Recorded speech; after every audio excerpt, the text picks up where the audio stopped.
खबर का वास्ता सीधा आपसे, क्योंकि सरकारी सूत्रों के हवाले से खबर है कि पेट्रोल और डीजल के दाम बढ़ सकते हैं। अब वोटिंग का इंतजार कर रहे थे क्या आलोक जी? हैं कि वोटिंग खत्म हो फिर दाम बढ़ाएंगे?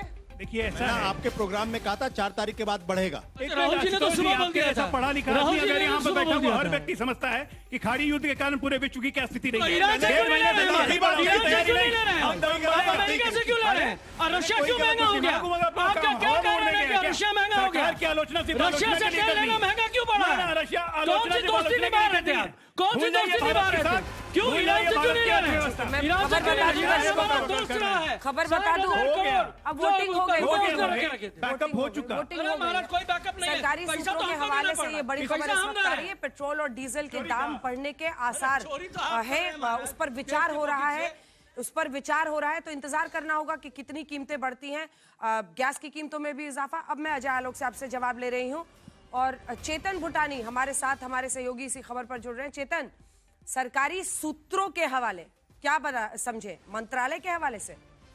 जी बिल्कुल, जो हमारे टॉप सरकारी सूत्र हैं वो ये बता रहे हैं कि पेट्रोल डीजल की कीमतें लगभग 4 से 5 रुपए प्रति लीटर बढ़ सकती हैं और जो डोमेस्टिक एलपीजी प्राइस है, जो सिलेंडर है, वो भी 40 से 50 रुपए बढ़ सकता है। सरकारी सूत्र ये बता रहे हैं कि कई विचारों पर विकल्प किया जा रहा है। फाइनल डिसीजन अभी 5 से 7 दिनों में लगभग ले लिया जाएगा, जो क्योंकि बहुत टाइम से ये डिसीजन पेंडिंग था। 2022 से पेट्रोल डीजल के प्राइसेस फ्रोजन करके रखे हुए सरकार ने, जिसमें कोई भी मूवमेंट नहीं थी। लेकिन अब क्योंकि हमारी ऑयल मार्केटिंग कंपनीज को काफी नुकसान हो रहा है, तो अब प्राइसेस बढ़ाना बहुत जरूरी भी है।